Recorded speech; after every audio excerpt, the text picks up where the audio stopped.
अस्सलाम वालेकुम दोस्तों। पीएसएल ट्रॉफी जीतने के बाद बाबर आजम ने प्रेस कॉन्फ्रेंस में आकर ऐलान किया कि वो तीनों फॉर्मेट खेलेंगे। साफ मतलब कि वो टी20 क्रिकेट भी खेलेंगे। लाइक पाकिस्तान टीम के लिए अवेलेबल हैं, क्योंकि पाकिस्तान जब वर्ल्ड कप हारा था तकरीबन 2-3 माह पहले, जब पाकिस्तान ने बांग्लादेश का व्हाइट बॉल टूर किया था, बाबर आजम टीम का हिस्सा नहीं थे क्योंकि वर्ल्ड कप हारे थे। और सुनने में ये आया था कि जिन फोन कॉल के ऊपर बाबर आजम को टीम में रखा गया था वर्ल्ड कप के लिए, वही फुल कॉल आई थी और बाबर आजम को टीम से ड्रॉ भी कर दिया गया था।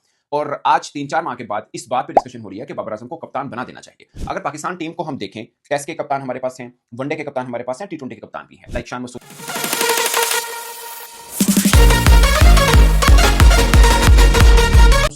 एक साल मजीद पाकिस्तान टीम के काम आ पाए तो उनके नायब कप्तान के तौर पर सौद शकील भी मौजूद हैं। अगर हम बात करें टी20 की, तो सलमान आगा के ऊपर एक बड़ा क्वेश्चन मार्क जरूर रहेगा कि क्या उनकी टीम में जगह भी बनती है और क्या फिर उनको कप्तान बरकरार रखना चाहिए। अदरवाइज वनडे और टेस्ट के अंदर वो बड़े शानदार खेल रहे हैं। शायद पाकिस्तान पूरी टीम को अगर देखा जाए तो सबसे बेहतरीन परफॉर्मेंस सलमान अली आगा की है वनडे और टेस्ट के अंदर, मगर टी20 में उनके ऊपर क्वेश्चन जरूर उठता है।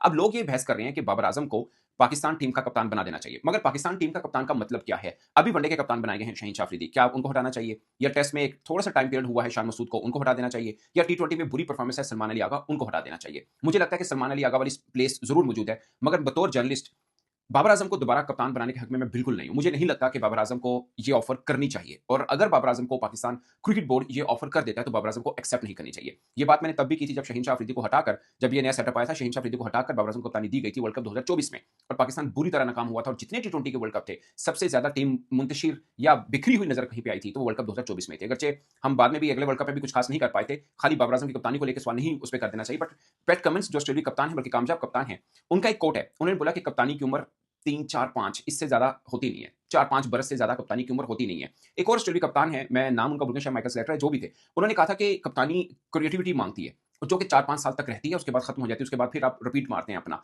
तो वो क्रिएटिव कैप्टन नहीं रह पाता। अगरचे आप एमएस धोनी की एग्जांपल ले सकते हैं, कुछ हैं लाइक विकी पॉन्टिंग की एग्जांपल ले सकते हैं जो बहुत कामयाब रहे, उनका टाइम पीरियड भी थोड़ा ज्यादा था, मगर जेनेरिक अगर देखा जाए तो 4 साल या 5 साल से ऊपर लंबी उम्र कप्तान की बनती नहीं है, और आपको दूसरे को चांस दे देना चाहिए, जो कि बाबर आजम की गुजर चुकी है। और 2 बार नहीं, मतलब 1 बार नहीं, 2-3 बार उनको कप्तान बनाया गया, और शायद इस बार उन्होंने लाइन क्रॉस की, चाहे वो पीएसएल के कप्तान के तौर पर ही की, इससे पहले वो कभी ट्रॉफी नहीं जीत पाए। उसमें बहुत से लोग ये कहते रहे हैं कि बाबर आजम ऐसे कप्तान चेंजेस ठीक नहीं करते थे और बहुत सी चीजें बात होती रही। बट मेरा मानना है कि जब बाबर आजम कप्तान नहीं भी थे, जिन प्लेयर्स की वजह से बाबर आजम हारे, उन्हीं प्लेयर्स की वजह से दीगर कप्तान भी हारे। सो ये भी एक है। अब जब कप्तानी का सवाल हुआ था बाबर आजम से, उन्होंने बोला था कोई चीज मैंने चेंज नहीं की है, एग्जीक्यूशन हुई है। यानी वो ये कहना चाह रहे थे कि मैंने बतौर कप्तान इस बार जो प्लान बनाया, हमारे खिलाड़ियों ने एग्जीक्यूट किया और हम जीत गए। अगर एग्जीक्यूशन नहीं होगी तो हम जीत नहीं पाएंगे। ये बात उनकी बिल्कुल ठीक है कि आप कप्तान के तौर पर फर्ज किया। बहुत से लोग शायद सवाल उठाएंगे कि 2022 मेलबर्न के अंदर इंडिया के खिलाफ वो हारिस रऊफ को 2 छक्के पड़ गया, नीचे नवाज का एक ओवर रह गया। बट मुझे लगता है बतौर कप्तान उनका ये फैसला बुरा नहीं था कि हारिस रऊफ का शहीन का ओवर उन्होंने बचा के रखे हुए थे। अब हारिस रऊफ को कौन मानता था कि उस वक्त 2 छक्के लास्ट बॉल पे पड़ जाएंगे, जब हारिस रऊफ ऑस्ट्रेलिया में बहुत जबरदस्त बॉलिंग कर रहे थे। वो हमेशा उन्होंने ऑस्ट्रेलिया में अच्छी बॉलिंग की, सिवाय उस एक ओवर के, बल्कि उन 2 बॉल्स के। अदरवाइज उनका पूरा का पूरा स्पेल बड़ा शानदार रहा था,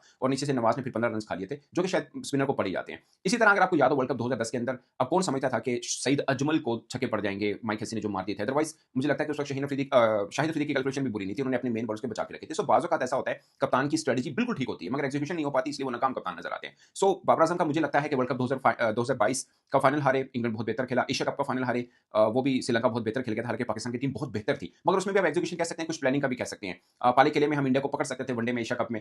वो खैर बारिश की वजह से मैच नहीं हो पाया था, बट जब 60 पे 4 आउट हुए तो उसके बाद एक लंबी पार्टनरशिप लगी थी, वहां पर भी बहुत से लोगों ने सवाल उठाया था कि बाबर आजम की कप्तानी में बॉलिंग चेंजेस वहां पे ठीक नहीं हो पाई थी। सो कुछ पॉजिटिव कुछ नेगेटिव ऑफकोर्स कप्तानी में होती भी है, और उसके ऊपर डिस्कशन भी होती है। बट मेरा ये मानना है कि 4 या 5 साल इनफ होते हैं किसी को भी कप्तानी के लिए दी जाने। बाबर आजम को 2-3 बार दी जा चुकी है, सो इस बार देना शायद मुनासिब नहीं होगा, और अगर कोई देता भी है तो बाबर आजम को एक्सेप्ट नहीं करना चाहिए, क्योंकि ये पाकिस्तान है। ये बाबर आजम वही खिलाड़ी हैं जिनको 2 माह पहले बांग्लादेश के अंदर वनडे सीरीज में जगह नहीं दी गई, और आज उनको कप्तान बनाने की बातें की जा रही हैं। और कल खुदा ना खास्ता अभी टेस्ट सीरीज शुरू हो रही है, अगर खुदा ना खास्ता बाबर आजम परफॉर्म नहीं कर पाते तो सब यही बात करेंगे कि देखिए जी पीएसएल ही है बस, वो मेले के घोड़े हैं, जितना मर्जी नचा लें, ये डर्बी के नहीं हो सकते। सो लोग इस तरह की बातें करेंगे, क्योंकि पीएसएल में हर साल कोई ना कोई परफॉर्म तो करता ही है।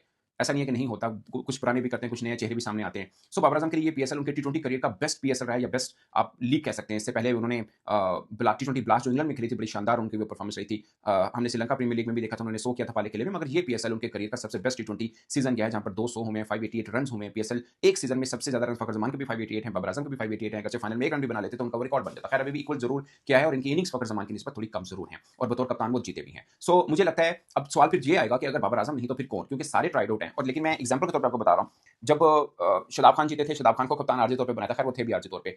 जब रिजवान जीते, रिजवान को कप्तान बनाया, शाहीन अफरीदी जीते, शाहीन अफरीदी को कप्तान बनाया गया। मगर इन सबका टाइम पीरियड कितना मिला? किसी को मतलब कंसिस्टेंसी हमने नहीं दिखाई है, बस थोड़ा-थोड़ा टाइम पीरियड दिया और फारिग। फिर नया पीएसएल में कोई जीता, हमने उनकी बात की। आज कोई शाहीन की बात नहीं करेगा, कोई रिजवान की बात नहीं करेगा, कोई शादाब की बात भी नहीं करेगा। इनमें से कोई जीता होता तो इन्हीं की बात हो रही होती। लास्ट टाइम शाहीन जीते थे तो उनकी बात हो रही थी। मेरा मानना है कि पीएसएल में अच्छा परफॉर्म किया है तो ठीक है, बट अगर एज ए जर्नलिस्ट आप मेरे से कंपैरिजन कराना चाह रहे हैं कि इस पीएसएल का आप किसी और लीग से करें, खासकर हमारे पैरेलल आईपीएल चल रही है, तो क्रिकेट क्वालिटी में तो कोई कंपैरिजन बनता ही नहीं है। वो चाहे हम झूठ बोल लें, जो मर्जी कर लें, कोई कंपैरिजन नहीं है। अब ये पाकिस्तान सुपर लीग की फातेह टीम है पेशावर ज़ल्मी, आप उनकी किसी एवरेज टीम के साथ मुकाबला करा के देखें, आपको बहुत बड़ा गैप नजर आएगा। सो हम आपस में ही खेल रहे हैं एक तरह से, और उसमें ज़ाहिर है कोई अच्छा भी खेलेगा, कोई बुरा भी खेलेगा। मैं अंडरमाइन नहीं कर रहा बाबर आजम की परफॉर्मेंस या पेशावर ज़ल्मी की परफॉर्मेंस को, बट मेरा मानना है कि आंखें तब खुलेंगी जब हमारा मुकाबला एक्चुअल में किसी बेहतर टीम से होगा, क्योंकि हम पहले भी इसी तरह से करते आए हैं। सो मेरा मानना है कि पीएसएल की बेस के ऊपर किसी खिलाड़ी या पीएसएल की बेस के ऊपर किसी कप्तान को ऊपर फैसला नहीं करना चाहिए। आपको जो भी टी20 के लिए कप्तान ढूंढना है, वो किसी और बेस के ऊपर ही ढूंढना चाहिए, जो आपको लगता है कि आइंदा 4-5 बरस तक पाकिस्तान के काम आ सकता होगा।